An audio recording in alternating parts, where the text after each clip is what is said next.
दुनिया में कई तरह के लोग होते हैं जिनमें से कुछ वास्तविक होते हैं और कुछ काल्पनिक। लेकिन कुछ प्रजातियां ऐसी भी हैं जिन्हें ना तो वास्तविक कहा जा सकता है और ना ही काल्पनिक। ऐसा इसलिए क्योंकि ना तो ऐसे लोगों के होने के कोई सबूत मिलते हैं और ना ही इन लोगों के अस्तित्व को पूरी तरह से झुटलाया जा सकता है।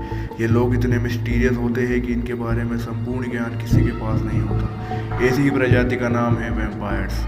ये लोग ना तो पूर्ण रूप से इंसान होते हैं और ना ही पूरे जानवर, और ये लोग ना तो पूर्ण रूप से जीवित होते हैं और ना ही मरे हुए। इतिहास में पाए जाने वाले दस्तावेजों के अनुसार वैम्पायर्स वो प्रजातियां होती हैं जो यूं तो मृत लोग होते हैं, लेकिन किसी खास दिन वो जाग उठते हैं और अपनी अपनी कब्रों से बाहर निकल आते हैं।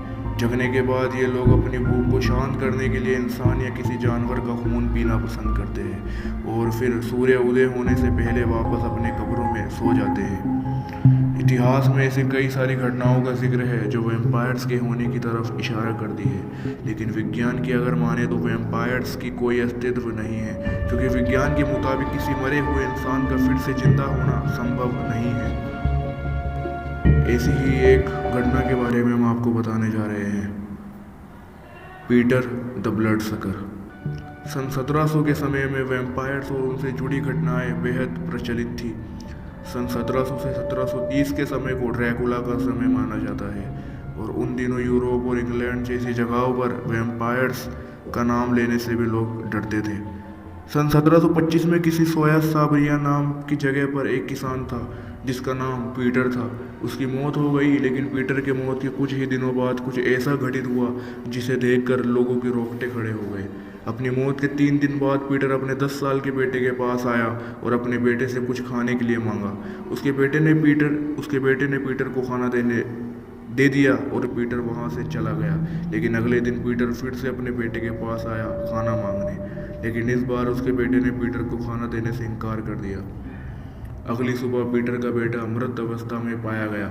उसके शव को देखकर साफ पता चल रहा था कि उस बच्चे के शरीर में खून की एक बूंद भी नहीं थी, क्योंकि उस बच्चे का शरीर पूरी तरह से सफ़ेद पड़ चुका था और उसकी आंखें खुली हुई थी, जिन्हें देखकर लग रहा था मानो बच्चे ने मरते समय कोई बेहद खौफनाक चीज़ देख लिया हो। उस बच्चे की डेड बॉडी में सबसे ज़्यादा विचित्र ये बात थी कि उस बच्चे की गर्दन की दाहिना और पिछला भाग पूरी तरह से घायल था। उसके घाव को देखकर ऐसा लग रहा था कि मानो किसी ने उस बच्चे की गर्दन को नोच खाया हो। इस मौत के बाद लगातार 9 दिनों तक बिल्कुल इसी तरह के मौत का सिलसिला चलता रहा, और उस गांव के लोगों के बीच खौफ इस कदर बढ़ गया कि गांव वालों ने वैम्पायर हंटर की सहायता लेने का फैसला किया। इन वैम्पायर हंटर्स ने जब सभी मौतों और उन सभी 10 लोगों के बॉडीज़ की जांच की तो पाया कि सभी मौतों के पीछे किसी पिशाच यानी वैम्पायर का हाथ है। उन्होंने जब पीटर की कब्र को खोलकर देखा तो वहां मौजूद सभी लोग हैरत में पड़ गए। उन्होंने देखा कि पीटर का मर्द शरीर अभी भी बिल्कुल ताज़ा था और उसके कपड़े खून से भिगे हुए थे। पीटर के छाती में एक छड़ी रखी हुई थी और पीटर के मुंह में किसी पक्षी के पंख मिले। पीटर के लाश को उसके कब्र से निकालकर आग में जला दिया गया और उसके राख को पास के एक चर्च के सामने दफना दिया गया, ताकि पीटर का पिशाच फिर से ना जाग जाए। इसके बाद पीटर को दोबारा कभी नहीं देखा गया, लेकिन पीटर के छाती में वो छड़ी और मुंह में पक्षी का पंख कहाँ से आए, इसे कोई नहीं सुलझा पाया, या पीटर पर किसी प्रकार का अनुष्ठान करके उसे वैम्पायर बनाया गया। इस सवाल का जवाब पीटर के राख के साथ हमेशा हमेशा के लिए ज़मीन में दफन हो गया। एलिजाबेथ बैथरी। एलिजाबेथ बैथरी को द ब्लड काउंटेस के नाम से भी जाना जाता है। उसने 21 अगस्त 1614 तक हंगरी पर राज किया। एलिजाबेथ को इतिहास में सबसे क्रूर महिलाओं में से एक माना जाता है, जिसके चलते गिनीज वर्ल्ड रिकॉर्ड में सबसे ज़्यादा कत्ल करने वाली महिलाओं में एलिजाबेथ का नाम दर्ज है। बहुत से इतिहासकारों का मानना है कि एलिजाबेथ एक जीती जागती वैम्पायर थी। वो लोगों को बहुत क्रूरता से मौत के घाट उतार देती थी। लोगों को मारने के लिए वो नए नए तरीके अपनाती थी, जिससे मरने वाले को अधिक से अधिक तकलीफ पहुँचे।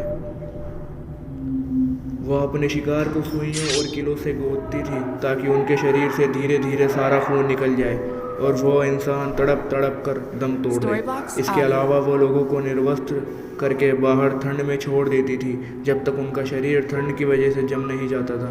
यही नहीं, एलिजाबेथ काला जादू करने में भी माहिर थी। 10 से 14 साल की लड़कियों को मारकर उनके खून से स्नान करती थी। उनका मानना था कि 10 से 14 साल की Storybox लड़कियों के खून Audio. से स्नान करने से उसका सौंदर्य बरकरार रहेगा। एलिजाबेथ की क्रूरता से तंग आकर अन्य राज्य अधिकारियों ने एलिजाबेथ को बंदी बना लिया और उसको अपने जीवन के आखिरी दिन जेल में गुजारने पड़े। 1614 में एक रात एलिजाबेथ ने अपने जेल के पहरेदार से शिकायत Storybox की। उसे Audio. हाथों पर बहुत ठंड लग रही थी और वो अपने हाथों को महसूस नहीं कर पा रही है। एलिजाबेथ ने पहरेदार को बताया कि उसे ऐसा लग रहा है कि उसका पूरा शरीर आग की चपेट में है। उसे असहनीय जलन का एहसास हो रहा है, लेकिन पहरेदार ने एलिजाबेथ के Storybox सारे बातों Audio. को नज़रअंदाज कर दिया। अगली सुबह एलिजाबेथ को जेल में मृत पाया गया। एलिजाबेथ के मौत के बाद इस कॉफिन में रखा गया। उसे एक कॉफिन में रख दिया गया और उसे दफनाने के लिए ले जाया गया, लेकिन दफनाते समय जब कॉफिन को खोला गया तो सबके होश उड़ Storybox गए, Audio. क्योंकि कॉफिन में से एलिजाबेथ की लाश गायब हो चुकी थी। एलिजाबेथ की लाश गायब होने का कारण और रहस्य आज तक किसी को पता नहीं चला। क्या वो वाकई एक वैम्पायर थी और उसके हाथों में असहनीय जलन और तकलीफ़ें क्यों हो रही थी? Storybox क्या Audio. वैम्पायर सिर्फ एक धारणा मात्र है या वाकई वैम्पायर्स होते हैं? तो दोस्तों, आपको इस वीडियो कैसी लगी कमेंट करके नीचे ज़रूर बताएं और ऐसे ही इंटरेस्टिंग वीडियोस के लिए Storybox हमारे Audio. चैनल डार्क स्केयर को सब्सक्राइब करना ना भूलें और हमारी इस वीडियो को अपने सभी दोस्तों के साथ शेयर करें। मिलते हैं इसी इंटरेस्टिंग नेक्स्ट वीडियो में, तब तक के लिए बाय बाय।